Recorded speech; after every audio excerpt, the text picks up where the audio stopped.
మనిద్దరి మధ్యలో ఏ జన్మలో ఏ తీరని రుణం ఉందో, మరెందుకు ఇంతలో ఈ బంధనం ఇన్నింతలు పెరిగిందో. అమాయకమైన నీ చిన్నారి నవ్వును ఏ తల్లి కందో, ఇటే నీ దారి ఉందని నిన్ను ఏ సుడిగాలి పంపిందో. పాపం పుణ్యం దేవుడికెరుక, పేదకు దొరికిన బంగారు కణిక, పాలు వెన్నాలేవని అనక ప్రేమను తాగి పెరగవెసిలక.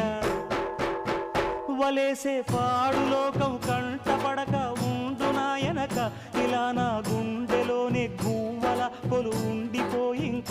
ఇటే పోస్తే ఎమున్నైనా నిలేస్తానే, మరింక ఏ కీడు నీ వంక రాలే.